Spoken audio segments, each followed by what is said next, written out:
आप देख रहे हैं नेट्रिक न्यूज, साहस सच कहने का। नमस्कार, नेट्रिक न्यूज में आप सभी का स्वागत है। मैं हूं आपके साथ सपना दुबे। दूसरे चरण के बाद अब राजनीतिक पार्टियों में तीसरे चरण के मतदान के लिए रणनीति बनाने का सिलसिला शुरू हो गया है। सभी पार्टियां प्रचार को कई गुना बढ़ाने में जुटी हैं, क्योंकि अब यूपी की स्पेशल सीटों की बारी जो है, मेरा मतलब है कि अब यूपी की उन सीटों की बारी है जो हमेशा ही किसी न किसी वजह से चर्चा में बनी रहती हैं, जहां की जनता को लुभाने के लिए राजनीतिक दल अपनी सारी ताकत झोंक देते हैं।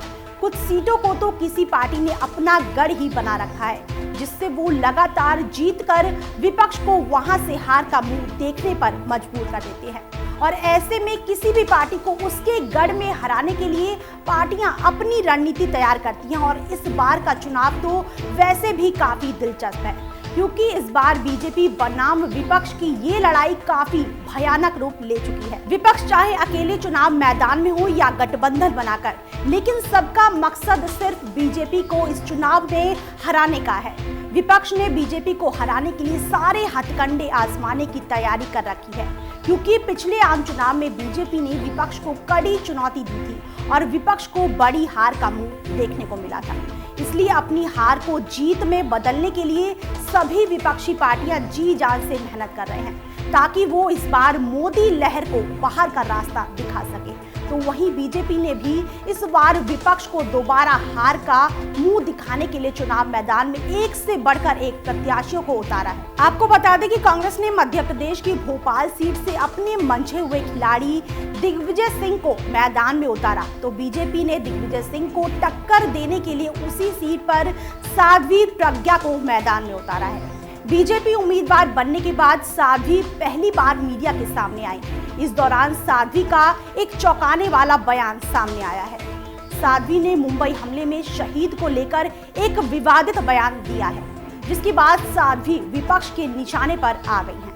दरअसल साध्वी ने मुंबई हमले में शहीद होने वाले हेमंत करकरे को लेकर कहा है कि सुरक्षा आयोग के सदस्य ने उसे कहा था कि साध्वी को छोड़ दो, लेकिन हेमंत नहीं माना और उसने कहा कि वो कुछ भी करेगा और सबूत लाएगा और साध्वी को नहीं छोड़ेगा। इसी के साथ साध्वी ने बताया कि उन्होंने हेमंत को कहा था कि तेरा सर्वनाश होगा, और उसके ठीक 1.25 महीने बाद ही आतंकियों ने उसे मार गिराया। साध्वी ने हेमंत पर उन्हें गलत तरीके से फंसाने का आरोप लगाया।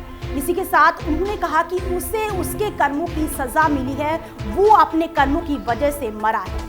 जिस दिन मैं गई उस दिन सूतक लग गया था, और जिस दिन वो आतंकवादियों की गोली से मरा उस दिन सूतक खत्म हो गया। साध्वी के इसी बयान के बाद उन पर कई सवाल उठाए जा रहे हैं। सोशल मीडिया पर भी लोग साध्वी के इस बयान की कड़ी निंदा कर रहे हैं। आपको बता दें कि हेमंत करकरे मुंबई में हुए आतंकी हमले 26/11 में शहीद हो गए थे। मालेगांव सीरियल ब्लास्ट की जांच हेमंत करकरे के पास ही थी। इस केस में साध्वी प्रज्ञा ठाकुर आरोपी थी।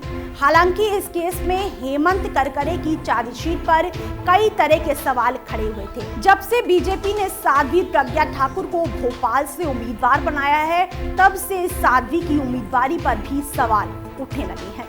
सबसे पहले तहसीन पूनावाला ने उनकी जमानत रद्द करने की अपील की थी, तो अब वहीं मालेगांव धमाके में पीड़ित के पिता ने एनआईटी कोर्ट में याचिका दायर कर उनकी जमानत पर सवाल उठा दिए हैं। गौरतलब है कि जिस शहीद हेमंत करकरे पर बीजेपी प्रत्याशी साध्वी प्रज्ञा ठाकुर विवादित बयान दे रही हैं, उसे अपनी बहादुरी और हौसले के लिए भारत सरकार द्वारा अशोक चक्र से सम्मानित किया जा चुका है। फिलहाल के लिए इतना ही। बाकी ऐसी और बड़ी खबरों के लिए वीडियो को लाइक और शेयर करने के साथ साथ चैनल को सब्सक्राइब करना ना भूलें। हमारे साथ जुड़े रहने के लिए हमारे YouTube चैनल को सब्सक्राइब करें, साथ ही बेल आइकन को दबाएं। नेट्रिक न्यूज की खबरें सबसे पहले देखने के लिए।